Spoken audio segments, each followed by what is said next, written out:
Einstein was not only engaged in some of the fundamental transformations of modern physics, he was also repeatedly asked for his views about politics and religion, and he was not at all reluctant to think about those things. For him, the political and the religious, his life in physics, were deeply connected.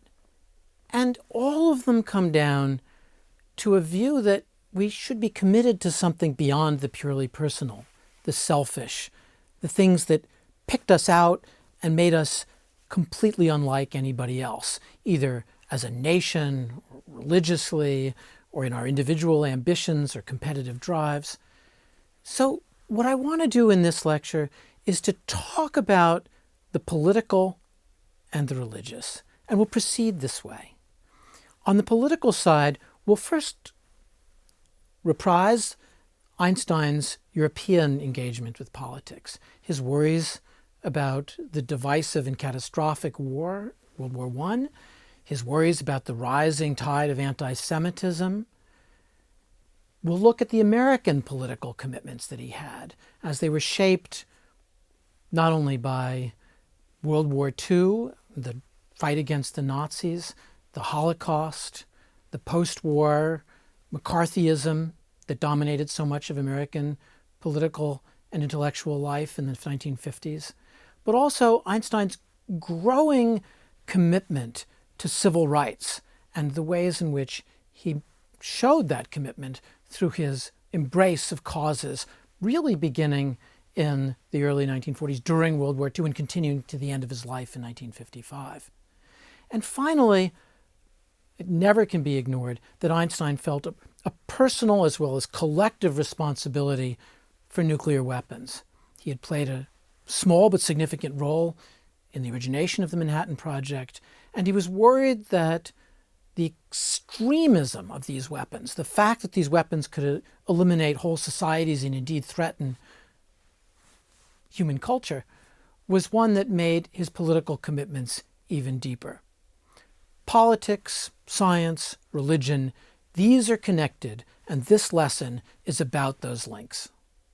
You may remember early on in the course, we talked about the Manifesto to the Civilized World, which in German was the Manifesto to the Kulturwelt, the culture world, where Kultur was a term that especially the right in Germany used to refer to the specifically organic connectivity of the German-speaking world, and was opposed to the more mechanical associations that they associated with French and more broadly with Western democracies. So when they wrote, the 93 intellectuals wrote this manifesto to the Kulturwelt in the midst of World War I's beginnings, it was specifically to defend Germany against accusations that they bore any kind of a war guilt, that they had violated Belgium's neutrality, that the Germans had committed atrocities in Belgium, especially in the sacking of the Library of Louvain, and even defending the idea that the Germans had somehow violated international law. What they especially wanted to defend, these 93 very prominent scientists and intellectuals more generally, was the idea that somehow militarism was not part of the defense of this German notion of Kultur. And they said that essentially, if you didn't have this militarism, that German culture would have been wiped off the face of the earth long ago.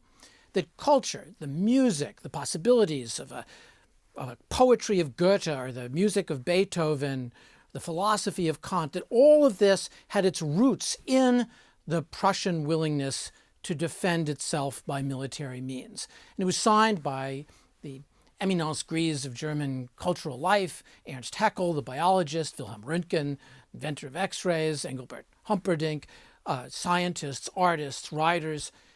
And against this formidable array of nearly 100 very prominent people came a response by Einstein and a couple of his friends. There were only 4 of them. One was the astronomer Förster, who was a good buddy of Einstein, and another was a philosopher. And these people brought together a hope that somehow they could disrupt this march towards an enthusiastic militarism. What they said and this calls back to the beginning of the course, that never before has any war so completely disrupted cultural cooperation. It has done so at the very time when progress in technology and communications clearly suggest we recognize the need for international relations, which will necessarily move in the direction of a universal, worldwide civilization. The first step, Einstein and his colleagues continued, is for Europeans to join forces. If, as we devoutly hope, enough Europeans are to be found in Europe, people to whom Europe is a vital cause rather than a geographical term, we shall endeavor to organize a League of Europeans. And it was signed by the physician Nicolai, the astronomer Förster, the philosopher Buak, and Einstein.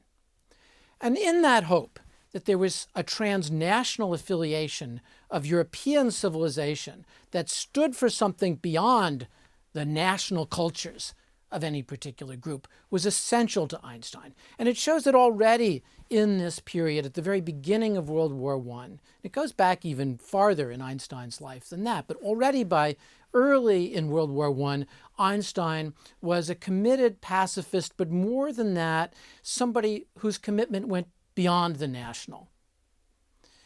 When he wrote in the midst of the war to Romain Rolland, the French writer, he was trying to cross the boundaries of hostile nations, of warring nations. And he wrote, "When posterity recounts the achievements of Europe, shall we let men say that 3 centuries of painstaking cultural effort carried us no farther than from religious fanaticism to the insanity of nationalism? In both camps today, even scholars behave as though 8 months ago they suddenly lost their heads." That struggle, that notion that somehow scholars were just simply participating in what for Einstein was a continuation of the religious wars that had riven Europe for centuries, was appalling. And he wanted people to think of themselves beyond their individual natures, their religious affiliations, their national affiliations, and to see themselves as part of something much larger. It was a losing proposition in the midst of this slaughterhouse of World War I, but it was something he was committed to, and at some risk. He was right in the heart of Berlin during World War I. He over and over again took a stand against the enthusiasm for national pride and the triumphalism, especially of the early years of World War I, that dominated German society.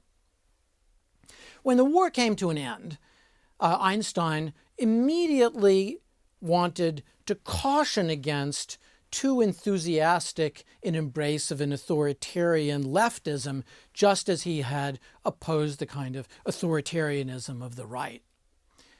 In November 1918, he wrote a piece on the need for legislative assembly. And he said, "The old society of class rule has been abolished. It fell of its own sins, and by the liberating acts of the soldiers. In this critical hour, we owe the workers' councils our unconditional obedience and must support them with all our power. Secondly, all true Democrats must stand guard lest the old class tyranny of the right be replaced by a new class tyranny of the left. Do not be tempted by feelings of vengeance to the fateful view that violence must be fought with violence, that a temporary dictatorship of the proletariat is necessary in order to hammer the concept of freedom into the heads of our fellow countrymen. Force breeds only bitterness, hatred, and reactionary systems." These were the days when Philip Scheidemann, the Social Democrat, proclaimed a republic on the 9th of November 1919, when there was an opening up of European society. The Habsburg Empire had fallen. Friedrich Adler, the assassin of relativity we discussed earlier, was liberated from prison. It was a moment of hope, but also a deep struggle, even within the left, over what direction the new democracies should take. Should they turn towards a dictatorship of the proletariat, an international socialism? Should it be a national socialism, not a Nazism, but a nationally based socialism? Should it be some kind of liberal democracy? How is it going to function? It was in those days, just a few days after the proclamation of the Republic, that the Eclipse expedition that Sir Arthur Eddington had mounted finally reported its successful conclusion that there was in fact a bending of starlight. And in those moments, end of 1919, Einstein became the world-famous, the epochal figure that he was for the rest of his life and continues to be to this time. Einstein defended some of his colleagues who were being lambasted in the press, like Georg Nicolai, his co-signer of that manifesto to Europeans. Einstein was desperate to protect, even in this moment of burgeoning democracy, some of his colleagues who were being attacked by a ferocious yellow press that was trying to agitate for a revived nationalism. And in that time, Einstein began to rethink how he thought about the project of a national existence for the Jewish people. To the Jüdische Rundschau, a newspaper on the 21st of June, 1921, he wrote, "So long as I lived in Switzerland, I did not become aware of my Jewishness. This changed as soon as I took up residency in Berlin. I saw how anti-Semitism prevented Jews from pursuing orderly studies and how they struggled to secure a livelihood." That move back to Berlin had occurred really at the beginning of World War I. And it was a moment when, in his encounter with anti-Semitism, he began to formulate a commitment to Zionism that lasted for the rest of his life. But it was a Zionism that was always tempered by a commitment to a democratic and pluralistic state.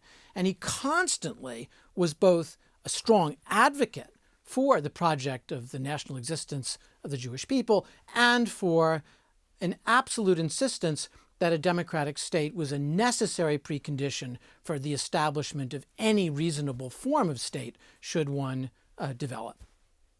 Should we be unable to find a way to honest cooperation and honest pacts with Arabs, then, Einstein insisted, we shall have learned nothing from our 2,000 years of suffering and will deserve our fate. He insisted on this over and over again. His commitment to Judaism was not as a doctrinal whole, but something else, as a kind of moral commitment that became fashioned into a political program for the Jewish state by his encounter with anti-Semitism in pre-World War II Europe, and then even more strongly by the Holocaust that occurred during the Second World War. In his words, this is from 1932, Judaism is not a creed. The Jewish God is simply a negation of superstition, an imaginary result of its elimination. It is also an attempt to base moral law on fear, a regrettable and discreditable attempt. Yet it seems to me that the strong moral tradition of the Jewish nation has, to a large extent, shaken itself free from this fear.